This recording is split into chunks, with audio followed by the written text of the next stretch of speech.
Rise, Meg. The Force will be with you.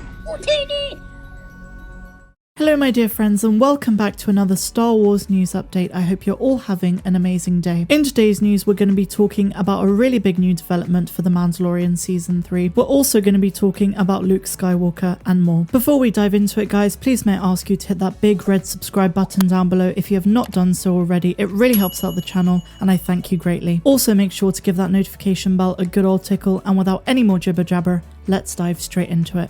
So there's been a really big development to do with The Mandalorian because Lucasfilm are reportedly replacing Cara Dune with a new female lead for The Mandalorian Season 3 and beyond. After it was revealed that Lucasfilm would not be recasting Gina Carano's character, it seems as though they've opted for a different character entirely, a new one to be introduced in The Mandalorian's third season.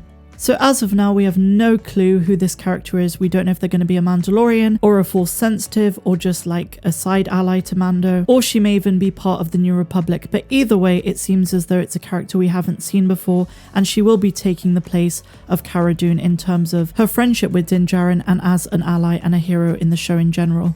This news is very recent, but there has been some talk on Twitter and on social media in general. And as you guys would expect, there are two camps of thoughts. There's a bunch of people who think that this is a really good thing, a really good direction for the show. And there are others who argue this is a real kick in the face because if you liked Gina Carano's character, this kind of rubs salt in those wounds. Personally, I'm just intrigued as to who this character will be. I hope it's a good character, a strong character, and not just a bland substitute with no personality. I'm sure nearer the time of the release of The Mandalorian Season 3 there will be more rumours and maybe even a confirmation on IMDb, or maybe a news outlet will report on who has been cast for this role. I suppose my only wish is that they don't make her a Cara Dune 2.0, where she's basically identical in every sense to Cara Dune. She needs to have her own personality so that she adds to the story overall and can bring something different to the table. So I will turn it over to you guys. What do you think of this news? Are you excited for a new character who will replace Cara Dune, or do you think it's a bad idea? Let me know your thoughts in the comments down below and we'll move on to our next article. So apparently Ron Moore is ready to make a Star Wars TV series. In an interview with Hollywood Reporter, he was asked the following question.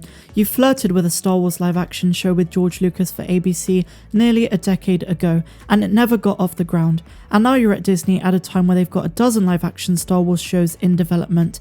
How many conversations and how many different ideas have you already pitched about going in and doing a Star Wars show for them? And this is what he had to say.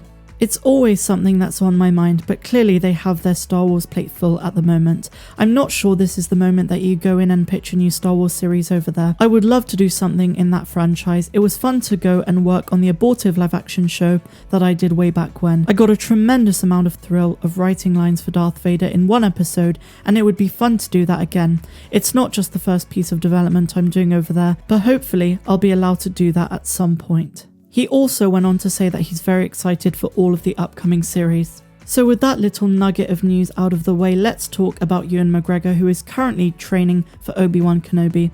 And I shared a picture with you guys a few days ago, but now there are more on Instagram. So it's very obvious that Ewan McGregor has a pretty intense regime when it comes to training to be Obi-Wan Kenobi in next year's ObiWan Kenobi series.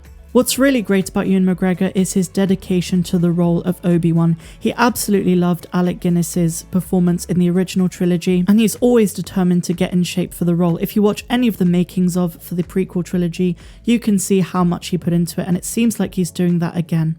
What I find really cool is that in this same week we've seen Temuera Morrison training for the book of Boba Fett, and now Ewan McGregor going all out to get in shape to play Ben Kenobi or Obi-Wan Kenobi on Tatooine in the Kenobi series.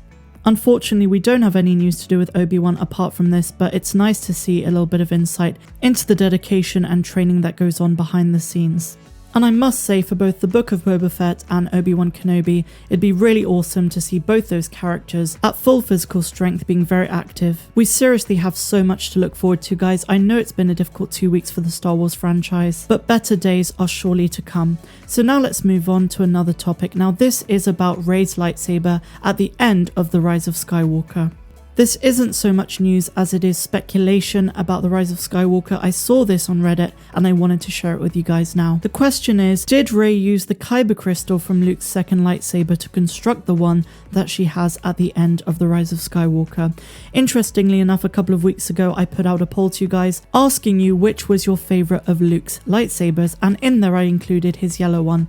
A lot of you were very confused because you didn't remember the fact that he did indeed sport a yellow lightsaber after Cloud City. So let's take a look at a little bit of background of that lightsaber. Luke discovered the yellow lightsaber at a Jedi outpost on Tempest. It was actually all the way back during the High Republic era that the Jedi Order established the outpost there. Although it was eventually abandoned, several Jedi artifacts were left behind, including a damaged yellow-bladed Jedi Temple Guard lightsaber that was placed on a pedestal.